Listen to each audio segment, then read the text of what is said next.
BNP মহাসচিব মির্জা ফখরুল ইসলাম আলমগীর বলেছেন, বর্তমান অন্তর্বর্তীকালীন সরকারের মধ্যে ফ্যাসিজমের অনেক প্রেতাত্মা অবস্থান করেছে। তারা এখনো ছাত্র জনতার বিজয়কে ব্যর্থ করতে ষড়যন্ত্র করছে।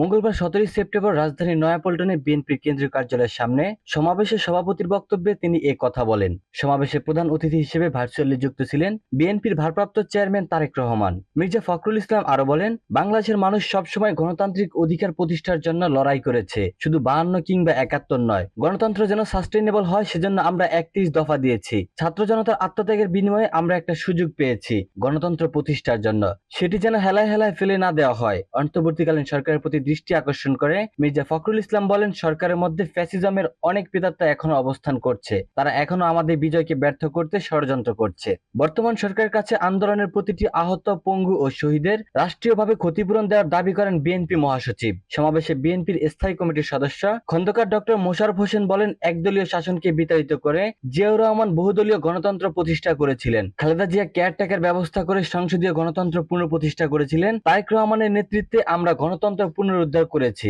আন্তর্জাতিক গণতন্ত্র দিবস উপলক্ষে এই সমাবেশের আয়োজন করে বিএনপি। রাজধানীর নয়াপল্টনে বিএনপির কেন্দ্রীয় কার্যালয়ের সামনে অনুষ্ঠিত সমাবেশে প্রধান অতিথির বক্তব্য রাখেন দলের ভারপ্রাপ্ত চেয়ারম্যান তারেক রহমান। বিএনপির মহাসচিব মির্জা ফখরুল ইসলাম আলমগীরের সভাপতিত্বে সভা পরিচালনা করেন বিএনপির প্রচার সম্পাদক সুলতান সালাউদ্দিন টুকু, ঢাকা মহানগর উত্তর বিএনপির সদস্য সচিব আমিনুল হক ও ঢাকা মহানগর দক্ষিণ বিএনপির সদস্য সচিব তানভীর আহমেদ রবিন।